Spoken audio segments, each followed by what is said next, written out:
It is a charming black and white photograph taken by a proud father of the baby he called Meggie. Framed and taking pride of place on a living room table, it sits close to another picture hanging on the wall, this one of an instantly recognizable young woman who is beaming with happiness as she snuggles up to her father at an American football game.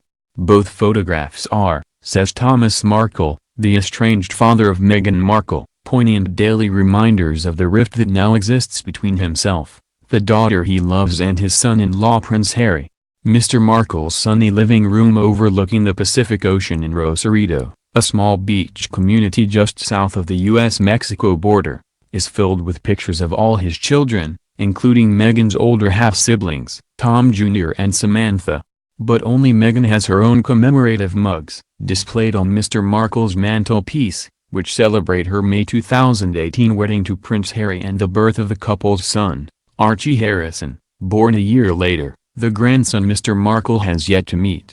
While Mr. Markle has given only a handful of interviews and released brief statements to celebrate Meghan's pregnancy and Archie's birth, he says he is subjected to a daily barrage of untrue stories about him.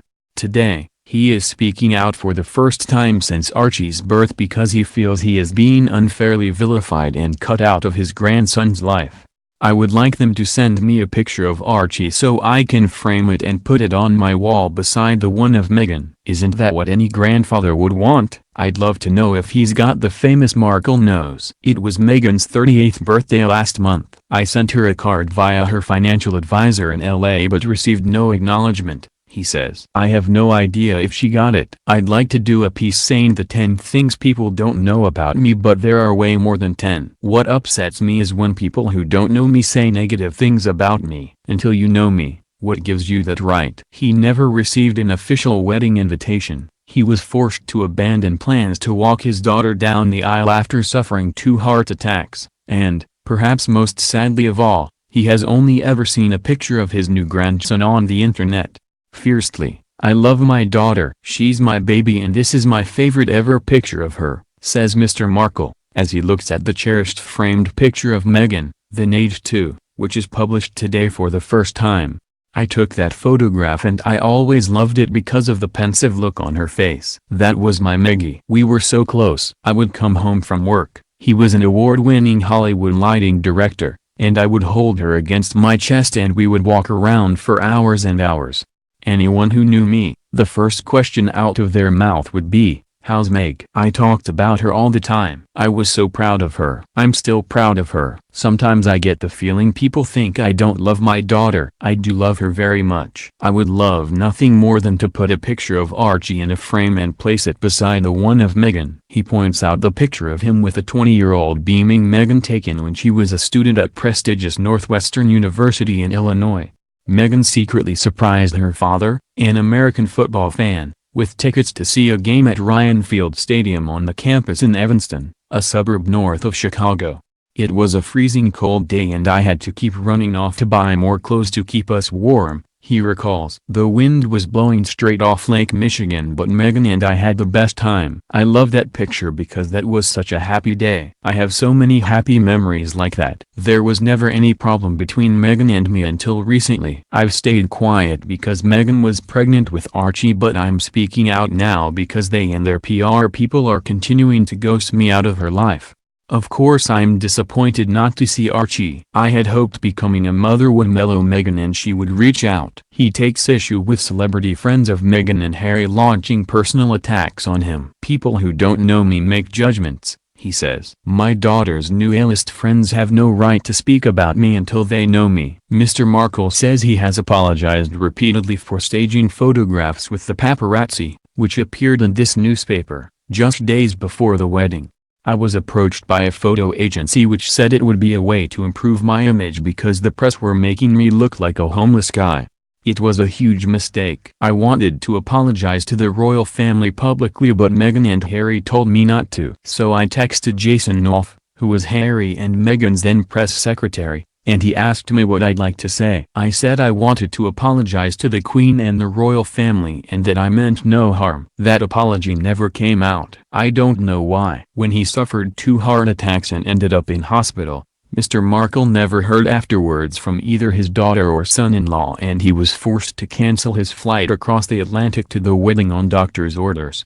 All I'd like to ask people is, how would you feel if your father had a heart attack? I texted them, Harry and Meghan, from my hospital bed and told them where I was. I have the texts to prove it. Yet never once has Meghan ever asked me how I'm doing. Not then, not since. He has been stung by critics, particularly those in the UK, who complain that he rarely sees his other grown-up grandchildren, Tyler and TJ, the sons of Tom Jr., and Noel, Christopher and Ashley, the children of his eldest daughter Samantha. Brits don't realize the scale of the distances between us, he says. When American families move apart from each other, there are thousands of miles between us. We stay in touch, but it's not that easy. You can't just jump in the car and go like you guys can. We stay in touch the best we can. Most upsetting, says Mr. Markle, is the fact that his daughter, in her first major speech in Fiji last year, claimed that she paid her own way through university and would not have been able to afford the reported $200,000 tuition fees at Northwestern University without financial aid. Speaking to a group of students at the University of the South Pacific, Meghan said, "The journey of higher education is an incredible, impactful and pivotal one.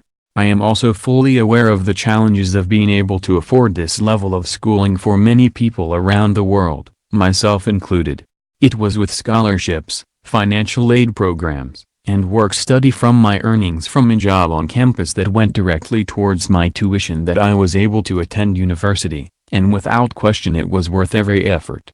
Not true, says her father, who remained silent at the time because his daughter was pregnant. "I'm sorry, but that is completely untrue. I paid every penny of her tuition and I have the bank statements to prove it. I paid for her trips to Spain and England. I paid for her internship in Argentina." For his part, Mr. Markle admits it was a point of pride to pay off his daughter's fees even after she became an independently wealthy woman. "I told Meg I would pay for her education and I did. It's what any father would do." He has revealed the contents of a letter sent to Meghan's mother Doria 5 days after the Duchess's speech in Fiji. In it, he wrote, "Meghan is saying she wants nothing to do with me and she worked her way through college all by herself. I haven't said anything about it, but I'm sure reporters are checking at Northwestern to see who paid her way through school. She cannot change history." Mr. Markle is tired of waiting for his daughter and Prince Harry to forgive him. "I'm sick of the lies. I'm sick of being vilified and shut out of their lives. I always upheld my responsibilities as a father." Meghan's comments about paying her way through college are offensive to me. "I don't want anything from Meghan or Harry, but I'm not going to shut up until the whole truth is out there. I will continue to contradict anything said about me that isn't true. I have to stand up for myself. I'm going to carry on speaking and I'm not going to shut up," he added. "No father deserves this kind of abuse when he's been that good to his daughter. Ask anyone who knows us both. I've been very kind and generous to my daughter." On Meghan's old website Tig, a lifestyle blog which she took down after her engagement, she repeatedly credited her father for turning her into the woman she is today.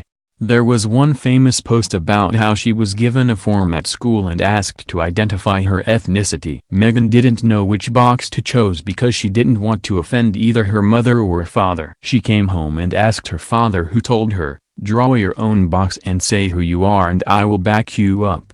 I told her I'd back her up because she was going to hand the form back to a teacher, he explained. "I wanted her to know I had her back." Those moments she cites which show her strength and independence. A lot of those came from me. Everybody thinks I had nothing to do with her after Doria and I divorced. The truth is she lived with me most of the time until she went off to college. I believe all family differences can be resolved and I believe that can still happen for me, Meghan and Harry. He pauses and looks again at his favorite picture of his daughter. "I always hoped that I would be as close to Meghan's child as I was to her when she was a child.